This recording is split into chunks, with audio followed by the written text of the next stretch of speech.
Welcome to the Deep Dive.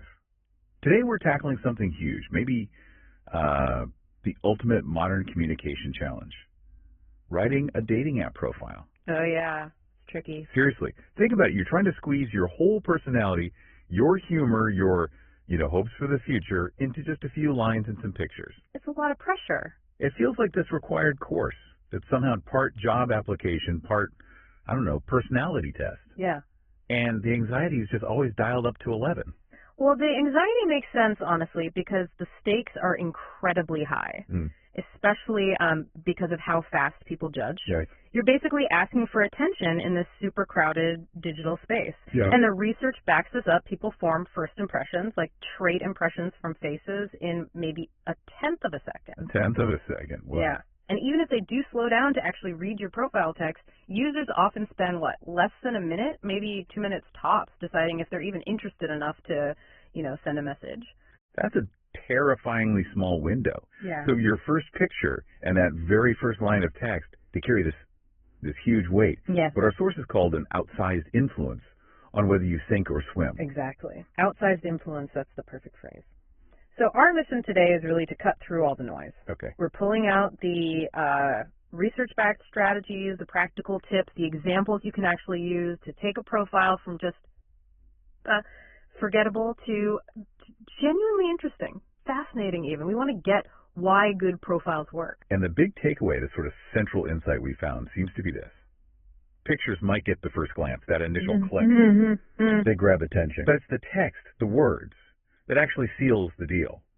The text matters, profoundly, because originality makes people see you as smarter, funnier. And that combination, intelligence and humor, yeah. it really boosts overall attractiveness in this context. Yeah, a few really vivid, specific lines can actually change how someone interprets your photos, make them see the pictures in a better light. It's the ultimate example of narrative framing, isn't it? We're not just writing a bio, we're shaping perception. Okay, so let's unpack this. Let's start with where most people go wrong. Because before you can build something great, you got to clear out the common mistakes, right? The things that just make your profile vanish into the crowd. Absolutely. The number one issue, the cardinal sin really, is falling into what we can call the generic trap. Ah, yes.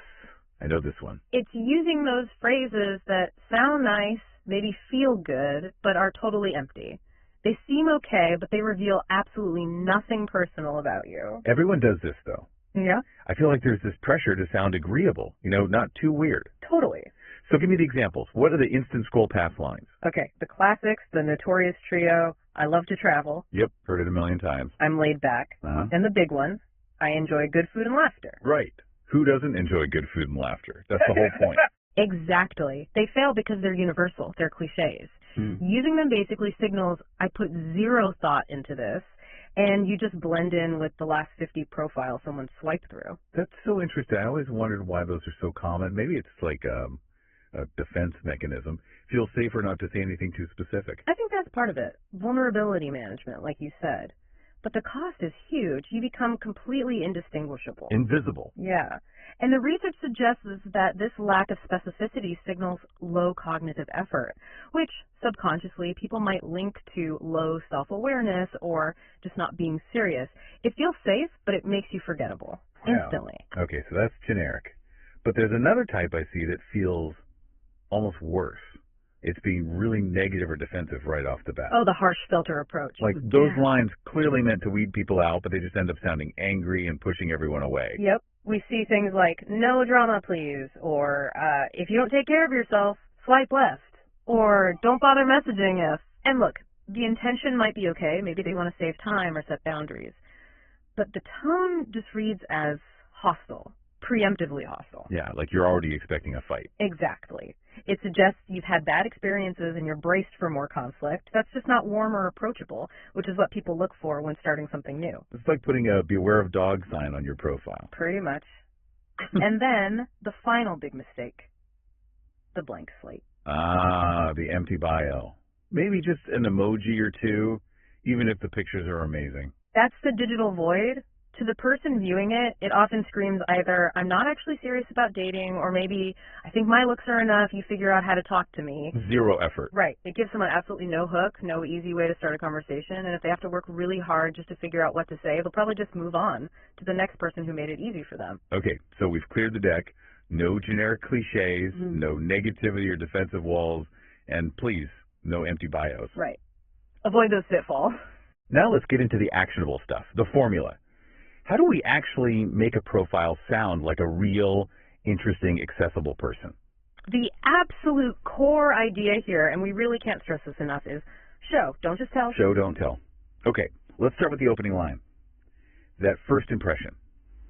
How do we take something basic and inject actual personality? It comes down to specificity, details, action.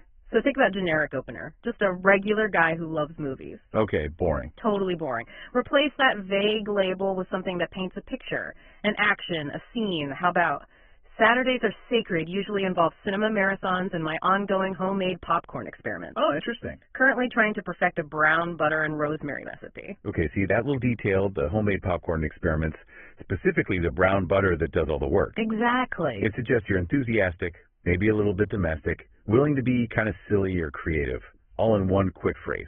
It reduces the ambiguity, right? People aren't just looking for someone who vaguely loves movies. They might be looking for someone who makes them amazing popcorn on a Saturday night. The specific detail makes your personality feel real, tangible. And this show don't tell thing applies everywhere, doesn't it? Like instead of just saying, I'm adventurous, yeah, you have to actually show the adventure. Yes. Absolutely. Replace the label with the story, the narrative. Instead of just adventurous, share the specific action. Give me an example. Okay. I once took a solo trip to Portland with zero plans except to eat my way through every food truck I could find. Okay. Ranked them purely by their, Yelp score, or maybe the weirdness of the name, something specific. People connect with that story, the choice you made. Eating street food in Portland tells me way more about your sense of spontaneous fun than the generic word adventurous ever could. Okay, now here's where I think it gets really tricky. Humor. People try to be funny on these apps, and often it just bombs. It can fall so flat. But the research is clear, right? Humor, if you get it right, is like gold dust. Oh, it's a massive positive signal. Huge. Studies show that perceived humor in profiles makes people seem more creative, definitely warmer, higher in social intelligence. It significantly boosts positive impressions. But what's the key? The key is playful, light, self-aware. You're not trying to be a stand-up comic performing a type 5.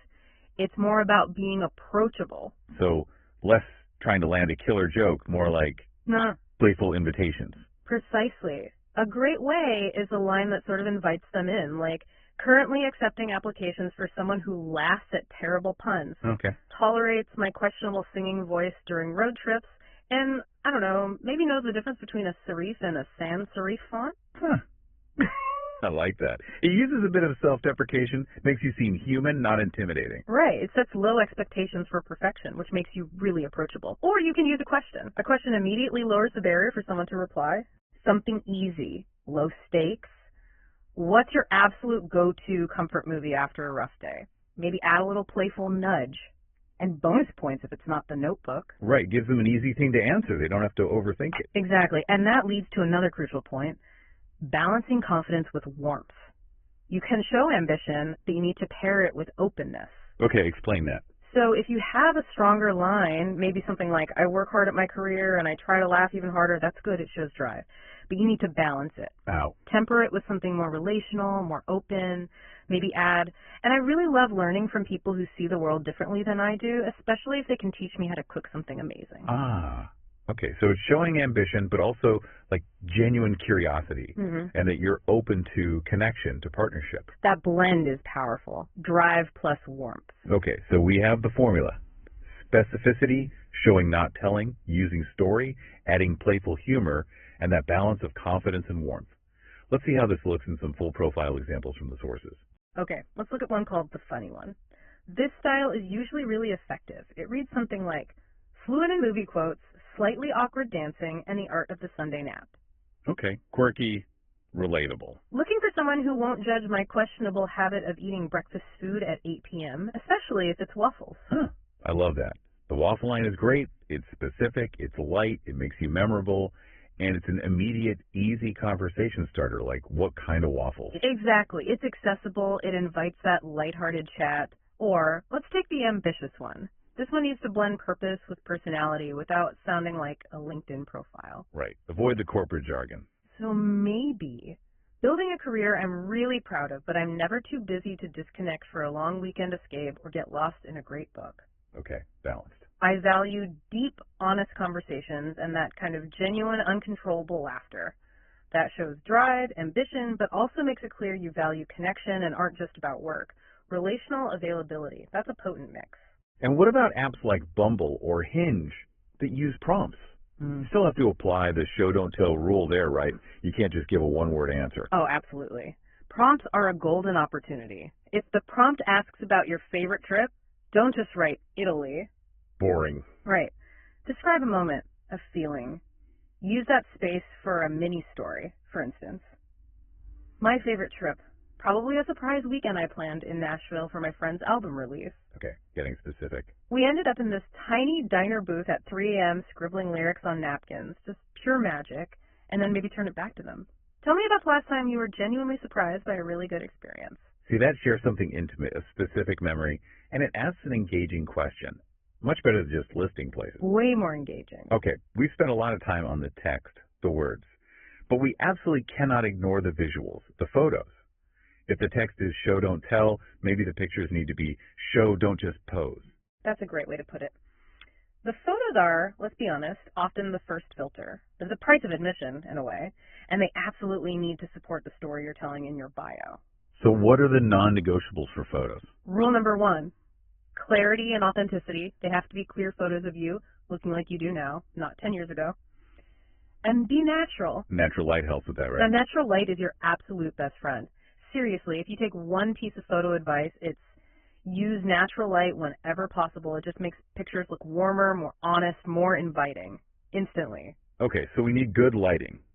What about the mix of photos? We know, like, a profile full of bathroom selfies is usually bad news. Right. Variety is key here. It helps overcome that initial skepticism people might have. You want to mix. Definitely include a clear headshot, ideally smiling. A genuine smile. Yeah, a candid smile if possible, not too forced. Then maybe some lifestyle photos showing you out in the world. And probably a full body shot, too. What should we avoid, besides the bad selfies? Avoid heavy filters, big time. They just scream insecurity or that you're hiding something. Also, avoid too many group shots where it's like a game of Where's Waldo, trying to figure out which one is you. Makes sense. You mentioned a candid smile. Why is that specific type of photo so effective? It's pure psychology, really. A genuine smile, the kind that reaches your eyes, the Duchenne smile, it signals approachability, trustworthiness, warmth, all good things. Okay. In that super fast assessment people are doing, those signals just cut through. They lower the viewer's guard, make them feel a bit safer, more comfortable, engaging. And the most important photo, the one that really ties back into our whole show, don't tell theme, the activity shot. Yes. This one feels almost non-negotiable to me. You really should include at least one photo where you are actively doing something you genuinely enjoy. Like what? Hiking, painting, playing music, cooking, laughing with friends over brunch, walking your dog, volunteering, whatever it is that's actually part of your life. Why is that one so critical? Because it helps people imagine what life with you might actually look like. They're not just looking at you, they're picturing themselves maybe doing that activity alongside you. It reduces the anxiety about the unknown. They can project themselves into that scene. That's a great point. But hang on, what if someone is, genuinely shy? Or they just don't have a bunch of great action shots lying around. Maybe their friends aren't great photographers. How do they get that crucial activity shot without it feeling staged or awkward? That's a really common and valid challenge. The workaround is actually pretty simple. Take control of it yourself. You don't need a professional crew. Okay. Set up a simple tripod with your phone or ask one patient friend, just one, to help you out for like 15 minutes. The activity doesn't have to be extreme sports. Right. It could be you reading a book in your favorite park cafe, working on a hobby like knitting or building models at home, even just genuinely laughing while walking your dog. The key is that it's real, it reflects your actual life, and ideally you use that good natural light we talked about. It doesn't need to be glamorous, just authentic. That's actually very practical advice. Okay, so let's sort of wrap this up. Bring the core message home. We've talked a lot about strategy, but it feels like the underlying theme is authenticity. Authenticity attracts authenticity. That is absolutely the core takeaway. People aren't really searching for some flawless, airbrushed digital avatar. They're looking for a real connection with a real person. So lean into the quirks. Yes. Warmth, specificity, a bit of humor. Those things outperform perceived perfection every single time. Be intentional about showing what makes you uniquely you. Don't try to be universally appealing. Focus on being distinctly appealing to the right kind of person for you.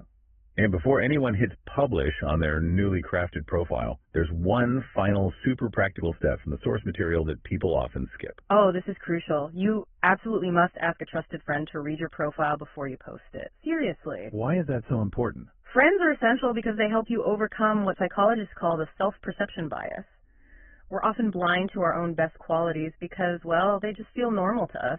Right. You don't realize what's interesting about you. Exactly. A good friend can read it and say, hey, you totally forgot to mention how you volunteer at the animal shelter every weekend, or that detail about the terrible puns is hilarious. You should definitely lead with that instead of saying you're easygoing.